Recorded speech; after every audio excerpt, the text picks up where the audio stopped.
สบายดีนักเรียนทุกคนและสมมตินี่อาจารย์จะนำพานักเรียนที่วิชาคณิตศาสตร์ม .2 บทที่4บอกถึงการเปรียบเทียบเลขส่วนคืออยู่ในบทที่3หันบอกถึงการเนี่ยเป็นส่วนคูณว่าเราได้เรียนได้สอนกันตั้งหน้าแล้วแต่อยู่ในบทที่4บอกถึงการเปรียบเทียบเลขส่วนมันจะมีอยู่3กรณีในการเปรียบเทียบกรณีที่1การเปรียบเทียบเลขส่วนที่มีจำนวนคูณคือกันสมมติจังซี่เนาะถ้าเลขส่วนใดมีคูณหลายกว่าในเลขส่วนนั้นน้อยกว่าตัวอย่างจงเปรียบเทียบเลขส่วน7ส่วน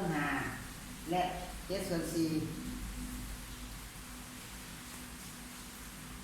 เท่านี้5หลายกว่า4ว่ากันคูณตรงนั้นมีจำนวนคูณขึ้นกันแล้วเปลี่ยนจะเปลี่ยนวันนี้มาบอกคูณถ้าเลขส่วนใดมีคูณหลายกว่าในเลขส่วนนั้นน้อยกว่านี่เป็นคูณของเลขส่วนคณิตนะใน4เป็นคูณของเลขส่วนที่2จะสั่น5หลายกว่า4ดังนั้น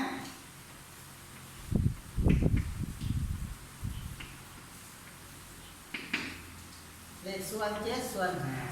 5จะน้อยกว่า7ส่วน4อันนี้เป็นกรณีที่1กรณีที่2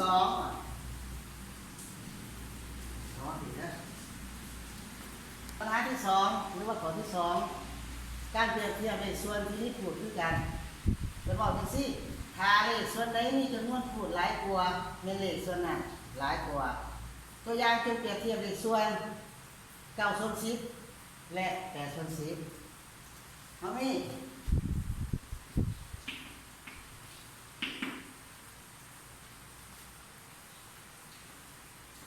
ถ้ามี9หลายกว่า8ดังนั้น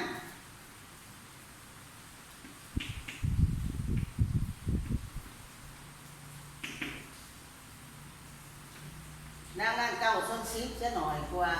8ส่วน10ดังนั้น9ส่วน10จะหลายกว่า8ส่วน10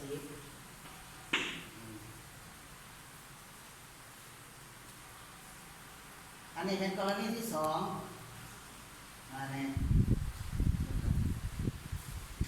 ที่พูดซี่ก่อนอื่นหมดต้องขึ้นพูดรวมซะก่อนแล้วจึงปฏิบัติการเปรียบเทียบคือกับการเปรียบเทียบเลขส่วนที่มีคูณคือกันตัวอย่างจงเปรียบเทียบเลขส่วน2ส่วน3และ3ส่วน5มีพูดต่างกันคูณเลขส่วนตัวนี้เป็น3คูณเลขส่วนที่2เป็น5เป็นบอกให้เฮาแนะนำให้เฮาขึ้นพูดรวมก่อนเอาไป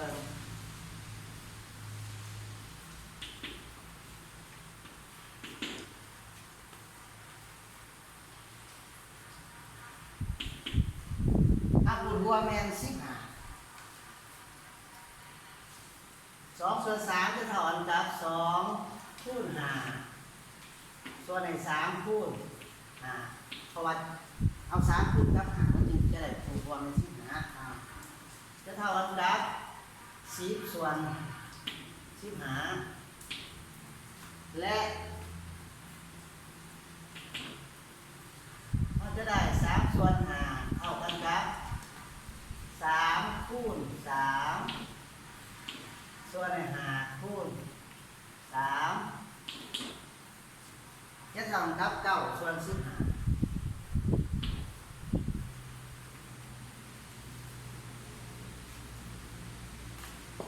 เป็นว่า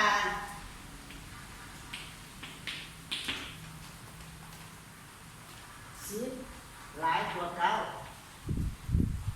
ดังนั้น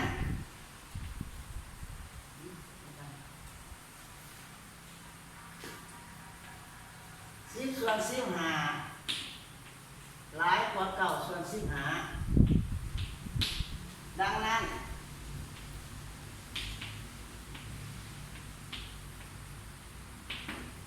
เลขส่วน2ส่วน3หลายกว่า3ส่วน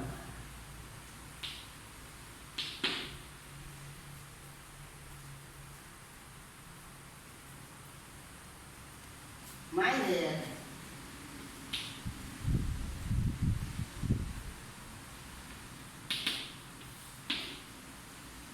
สามารถเปรียบเทียบเลขส่วน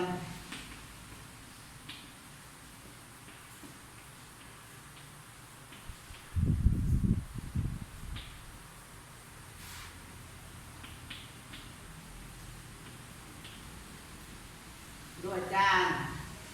คูณไขว้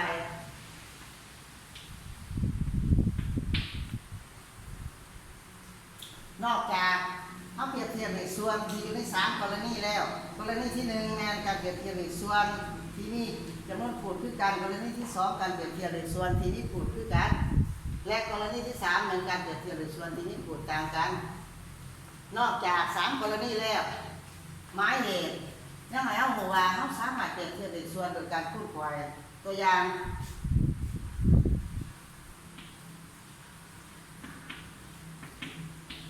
จงเปรียบเทียบเลขส่วน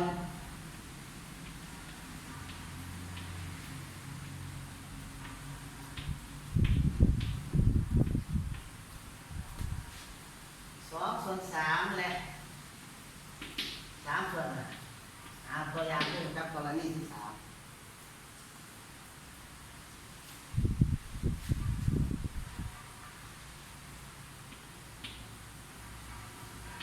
เท่าได้2คูณ5เท่า10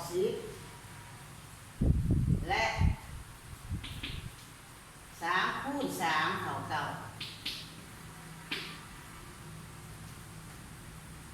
เห็นว่า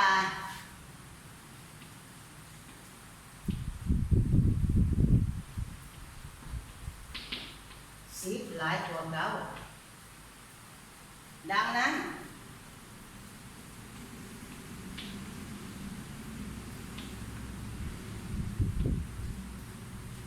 ภาพนี้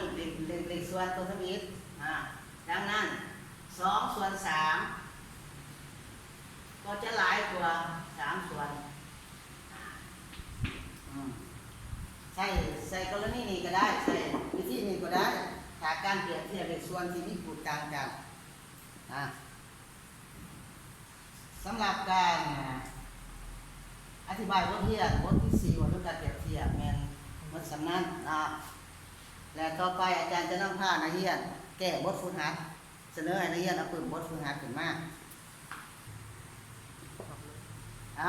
ต่อไปอาจารย์จะนำพานักเรียนแก้บทฝึกหัดของบทเรียนที่4บทการเปรียบเทียบเลขส่วนข้อที่1จงแก้เรียนเลขส่วนตรงนี้แต่หน่อยหาหลายอยู่ในนี้เฮาจำนวนพูดกับบ่คือกันแสดงว่าอยู่ในนี้บ้านเลขส่วนมีจำนวนพูดเป็นจำนวนทศนิยมเอาเฮ็ดเป็นจำนวนถั่วเพื่อว่าเขาสิจะเรียงง่ายตัวนี้2.5มันจะเท่ากับ25ส่วน7คือเก่าอันนี้ส่วน7อีกเท่าไหร่ก่อนต่อมาตัวนี้คือการเป็นจำนวนถั่วแล้วพูดเป็นจำนวนพูดในส่วนที่4ว่า15ส่วน7เพราะว่าเขาขาดจุดอยู่ในตัวต่างหารแล้วก็คือใส่ศูนย์ใส่ตัวหารคือศูนย์ใส่ตัวหาร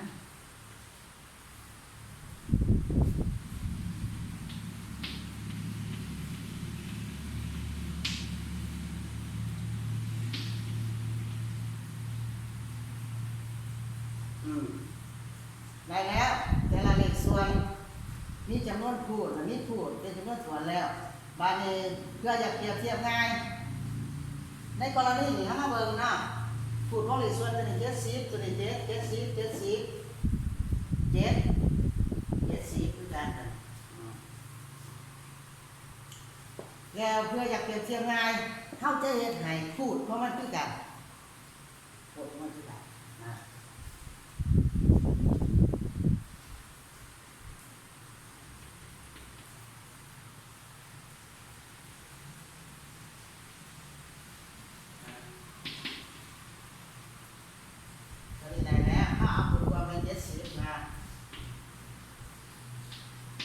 ตัวนี้จะได้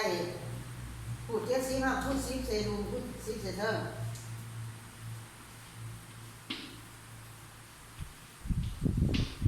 อันนี้ได้แล้วนะทราบคน70อันนี้ก็ได้แล้ว15ส่วน70ตัวนี้พูดของมันเป็น7จะได้พูดของมันเป็น70มากกว่าพูด10เซนูพูด10เซเทิง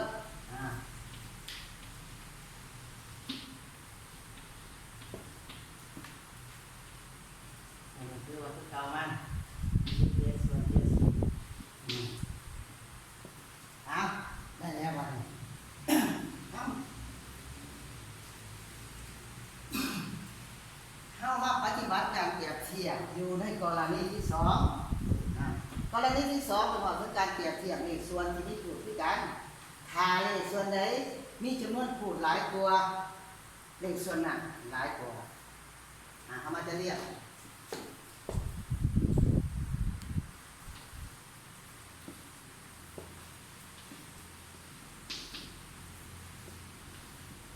น้องนะใส่เอาหมอน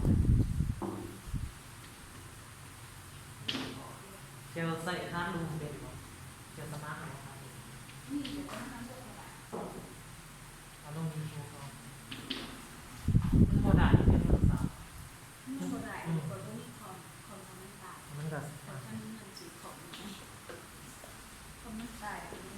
ได้แล้วก็ไม่เยอะ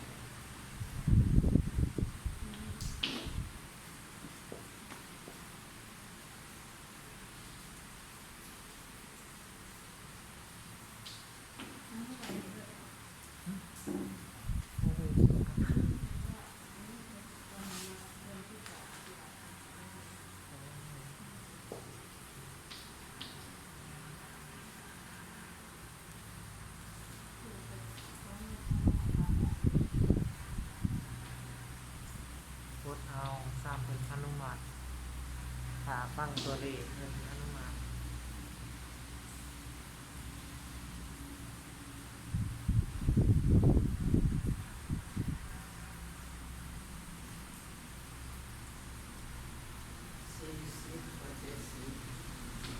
งามเลย หรือเราสิเอาตัวคนไหนมาจับก็ได้กล่องกล่องอยู่ไร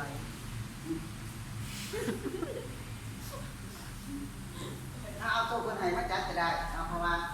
เลขส่วนตัวนี้ทำรับตัวนี้ตัวนี้ทำรับตัวนี้มาเลยเอาตัวนั้นมาจับ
แล้วข้อที่1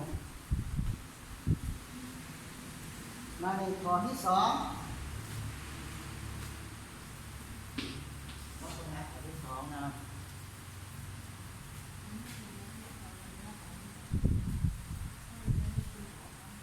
จงเปรียบเทียบเลขส่วน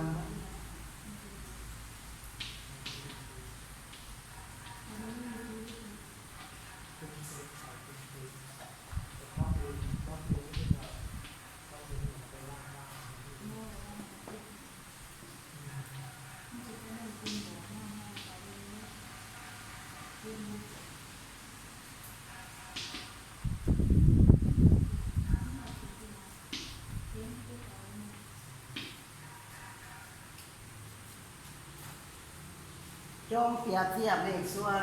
1ส่วน0.8และ5ส่วน32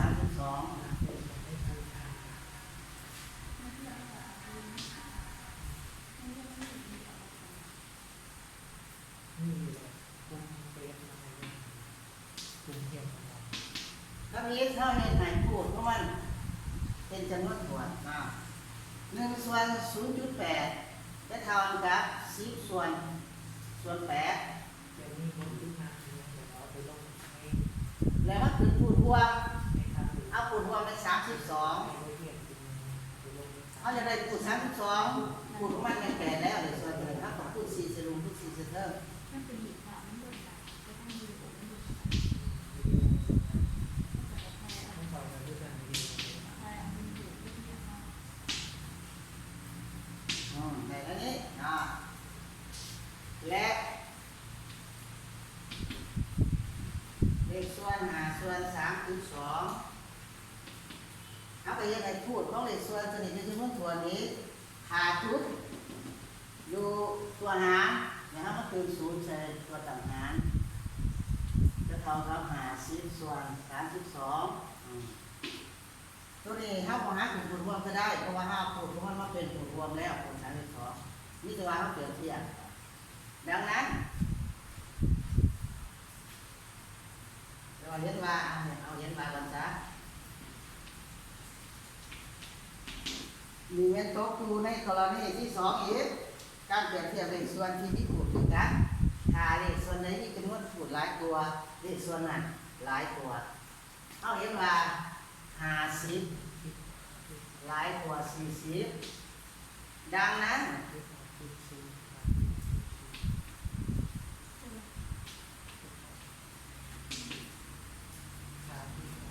50ส่วนดังนั้น1ส่วน0.8เอาตรงเข้ามาตรงนี้และหลายกว่า5ส่วน3.2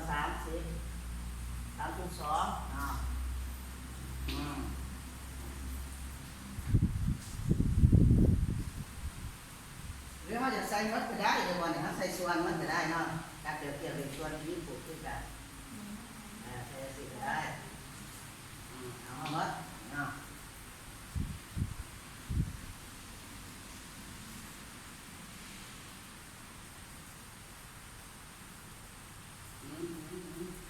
ลุกกันเลย เอา ครับผม ตัวสุดท้ายดูอธิบาย เอาเน้นว่า50ส่วน32นี้ หลายกว่า40ส่วน32ดังนั้นเลขส่วนตัวนี้ในของตัวนี้เนาะ5ส่วน3.2แล้วก็40ส่วน32เป็นของเลขส่วน1ส่วน0.8 1ส่วน0.8จะหน่อยกว่า5ส่วน3.2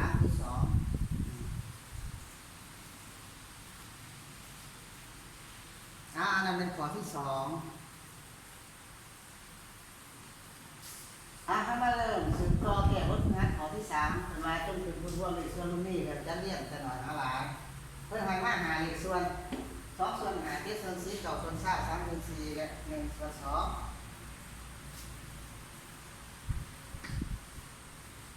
เขามาเป็นผลรวมของแต่ละเลขส่วนเขาจะเอาผลรวมอยู่ได้หนึ่งเป็นทราบเท่าไร2ส่วน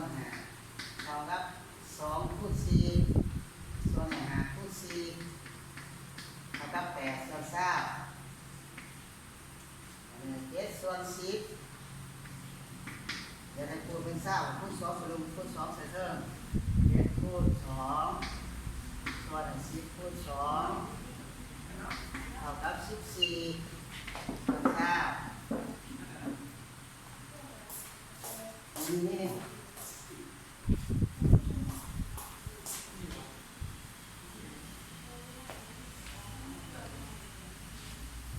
ตามอีก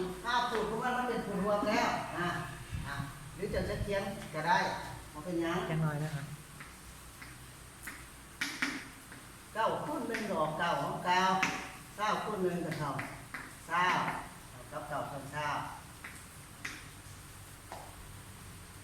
วันในส่วนที่3 3/4จะได้คูณจะทราบเอาหาคูณที่1หาคูณที่เพิ่ม3คูณ5จะเท่ากับ4คูณ5นะครับ15ส่วน9ในส่วนสุดท้ายส่วนที่5 1/2จะได้คูณรวมเป็น9เอา10คูณที่1คูณ10จะเท่า1คูณ10เอาก็1คูณ10 2คูณ10ออก10ส่วน9เอาบัดนี้เอามาจะเรียกแต่หน่อยหาหลายมันจะตกอยู่ในกรณีที่2ว่าต้องการเปรียบเทียบเลขส่วนที่มีพูดคือกันถ้าเลขส่วนใดมีจำนวนพูดหลายกว่าเลขส่วนนั้นหลายกว่ามาเบิ่งจะเรียกเอาตัวนี้มาจับซะเอาตัวนี้มาจับจะเรียกเนาะจะเรียกแต่หน่อยหาหลาย